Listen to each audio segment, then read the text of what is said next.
Hello everyone, today we are going to discuss force between two parallel current carrying wire।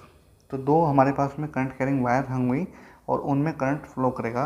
अगर वो same direction में जा रहा है तब उनके बीच में फोर्स कैसा होगा, अगर अपोजिट डायरेक्शन में जा रहा है तब उनके बीच में फोर्स कैसा होगा। तो दोनों बातें आज हम देखने वाले हैं।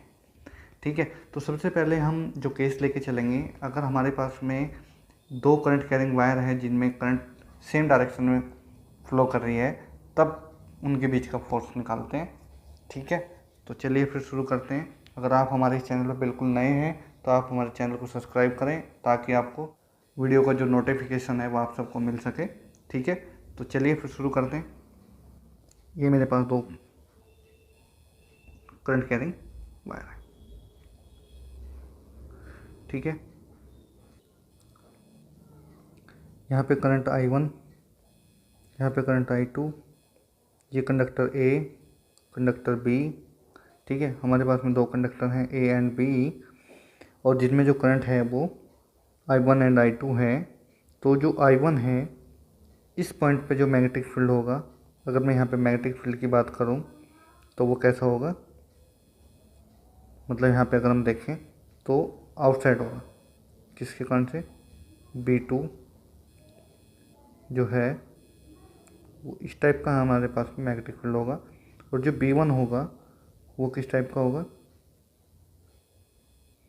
ठीक है, इस टाइप का मैग्नेटिक फील्ड होगा। तो हमारे पास में दो मैग्नेटिक फील्ड तैयार होंगे, जो करंट I1 के कारण से होगा और I2 के कारण से होगा। वो B1 और B2 हमारे पास में मैग्नेटिक फील्ड होंगे।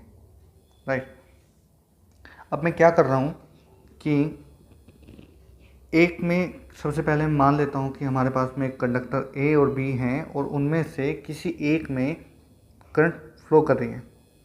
लेट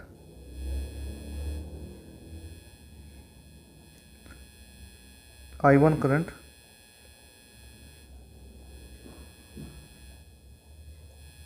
इन कंडक्टर A मैं मान लिया। ठीक है, I1 करंट फ्लो कर रही है। तो जो मेरा मैग्नेटिक फील्ड होगा, ठीक है, तो मेरा जो मैग्नेटिक फील्ड होगा तो कैसा होगा?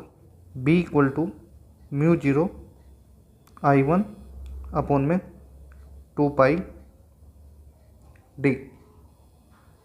ठीक है, मतलब जो मेरा B कंडक्टर है, इस पॉइंट तक कितना मैग्नेटिक फील्ड आया? ये आया। ठीक है, ये हमने पहले ही पढ़ रखा है। अच्छा, यहाँ पे एक कन्फ्यूजन और भी आया होगा कि हमें कैसे पता लगे कि किसकी डायरेक्शन कैसे है, इनसाइड है या आउटसाइड है। इनसाइड से मतलब प्लेन पेपर के इनसाइड, प्लेन पेपर के आउटसाइड। तो हम उस यहाँ पे right hand thumb rule apply कर सकते हैं, जिससे मैग्नेटिक फील्ड की डायरेक्शन हमें पता लग जाएगी। ठीक है, इतनी बात आप लोगों को समझ आ गई होगी। राइट, फिर आगे बढ़ते हैं थोड़ा और कि मेरा B आ गया है और भाई अब यहाँ पे सिचुएशन क्या हो गई कि I1 के कारण से यहाँ पे एक मैग्नेटिक फील्ड क्रिएट हुआ है B1। ये मैं नाम नहीं लिखा। अच्छा, तो मेरा जो मैग्नेटिक फील्ड है वो कितना आया है? B1 आया है। और ये जो मेरा सेकंड कंडक्टर है B, वो उसमें रखा हुआ है। कहने की बात ये है कि अगर कोई करंट कैरिंग कंडक्टर किसी मैग्नेटिक फील्ड में रखा जाए तो उस पर भी एक फोर्स लगता है, यानी कि वो कहें वो एक फोर्स फील करता है। तो वो जो फोर्स फील करेगा वो कितना होगा? हमें पता है करंट कैरिंग कंडक्टर किसी मैग्नेटिक फील्ड में रखा जाता है तो उस पर एक फोर्स लगता है। फोर्स कैसा होता है? I, ये करंट होगी किसकी? I2 की। IBL कैसा? IBL फॉर्मूला होता है ना। चलो सबसे पहले मैं फॉर्मूला लिखता हूँ, IBL साइन थीटा। यहाँ पे करंट किस में, कौन सा करंट कैरिंग कंडक्टर है जो हमने मैग्नेटिक फील्ड में रखा? भाई B वाला है ना, उसमें तो करंट I2 जा रही है। ठीक है ना, किस में रखा है? B1 में रखा है। लेंथ कितनी है? L को मैं क्या मान लेता हूँ? यूनिट लेंथ में मान लेता हूँ। कैसी मान लेता हूँ? Unit length. ठीक है, अगर मैं लेंथ कैसी है? यूनिट है, तो मेरा L जो है यहाँ से हट जाएगा। ठीक, और यहाँ पे जो साइन थीटा है वो कितना है? एक दूसरे के परपेंडिकुलर हैं, ये परपेंडिकुलर रखी हुई हैं, तो इसका मतलब यहाँ पे इतना ही फोर्स यहाँ पे आएगा। यहाँ पे हम लिख सकते हैं थीटा इक्वल टू क्या है वो 90 डिग्री। तो मुझे जो फोर्स फील होगा जहाँ पे, यानी कि जो फोर्स फील होगा किसके लिए, 2 के लिए, 2 पे लगा ना, तो जो सेकंड फोर्स हमें मिलेगा वो मिलेगा I2B1। और बस अपना काम हो गया। हमने B1 की वैल्यू निकाल रखी है और हम फोर्स ही तो निकालना चाह रहे थे, ठीक है। तो भाई B2 जब हमने निकाला तो मुझे मिला B1 की वैल्यू, पहले मैं रखता हूँ B1 की वैल्यू। तो B1 की वैल्यू क्या थी, μ0 2 पाई डी, डी क्या है, distance between two parallel current carrying conductor, ठीक है। डी क्या है, डिस्टेंस है उन दो कंडक्टर के बीच की जिनमें हम यहाँ पे फोर्स फाइंड आउट कर रहे हैं। तो यहाँ पे I1 और यहाँ पे I2, ये वाला I2 इतना में मिला, ठीक है।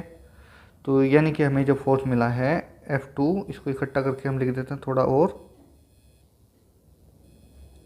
2 पाई I1 I2 और D, ठीक है। अगर मैं सिमिलरली सेकंड फोर्स भी निकाल दूँ, मतलब ये मेरा F2 फोर्स है, F1 भी निकाल दूँ, तो मुझे जो F1 मिलेगा वो कितना मिलना चाहिए। सिमिलरली द फोर्स F1, ठीक है, सेम सिचुएशन है, सेम ऐसे ही है, तो फोर्स भी सेम ही होगा।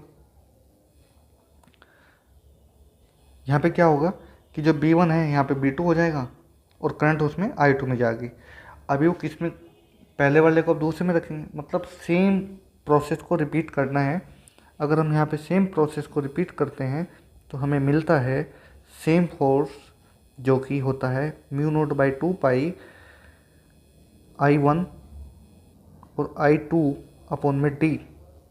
ये मुझे सेकंड यानी कि फर्स्ट फोर्स मिल गया और ये दोनों फोर्स कैसे हैं, इक्वल हैं। अब हम फोर्स की नेचर के बारे में बात करते हैं, क्योंकि यहाँ पे जो मैग्नेटिक फील्ड है दोनों एक दूसरे क्या हैं, अपोजिट हैं।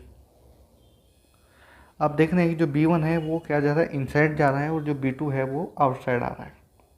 मतलब दोनों फोर्स की जो डायरेक्शन एक दूसरे के अपोजिट है। इसका मतलब ये है कि जो उन पर फोर्स लगेगा वो भी अपोजिट लगेगा। कैसा लगेगा, अपोजिट फोर्स लगेगा। मतलब उन फोर्स की जो डायरेक्शन है वो कैसी होगी, अपोजिट होगी। तो अगर ये डायरेक्शन अपोजिट होती है तो इसका मतलब ये है, ये होना चाहिए दोनों फोर्स इक्वल हैं। फोर्स तो इक्वल हैं बट डायरेक्शन क्या है, डिफरेंट है। हम कह सकते हैं कि इन दोनों के बीच में कैसा फोर्स लगेगा, द फोर्स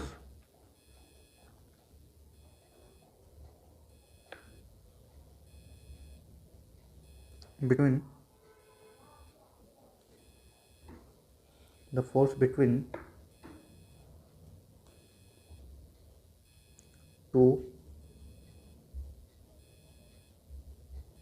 parallel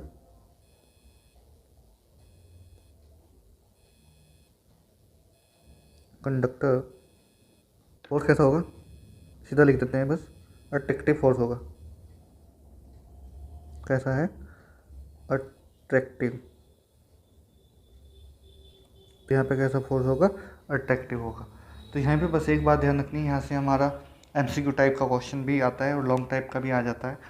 तो अगर ये MCQ आता है तो हमसे पूछा जाता है कि दो कंडीशन देगा कि अगर हमारे पास में दो पैरेलल कंडक्टर हैं जिनमें करंट क्या जा रही है, सेम डायरेक्शन में जा रही है, तो बताओ उनके बीच में जो फोर्स है वो किस टाइप का होगा, मतलब उसकी फोर्स की नेचर कैसी होगी।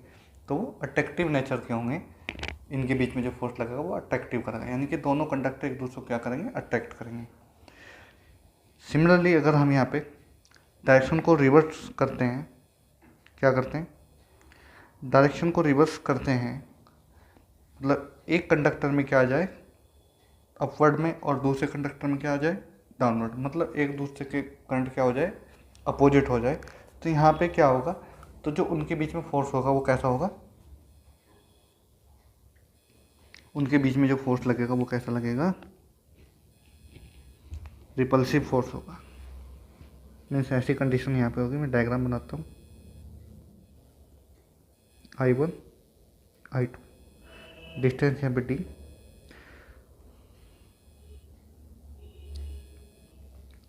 यहाँ पे जो B1 होगा वो भी यही होगा और B2 जो आएगा वो भी सेम ही आएगा।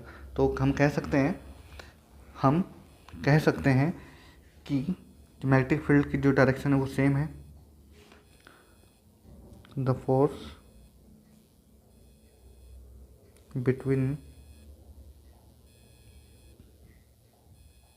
To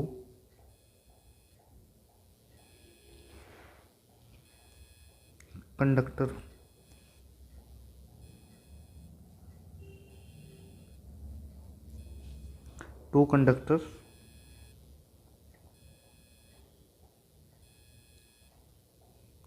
the force between two conductor is repulsive. कैसा, ठीक है, तो कैसा फोर्स होगा, रिपल्सिव फोर्स होगा।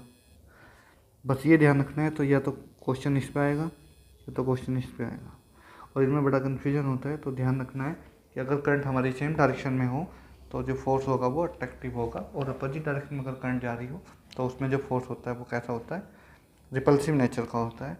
ठीक है, तो आई होप ये आप लोगों को समझ आया होगा। ठीक है, तो मिलते हैं फिर नेक्स्ट वीडियो में। तब तक के लिए bye bye and take care and happy learning.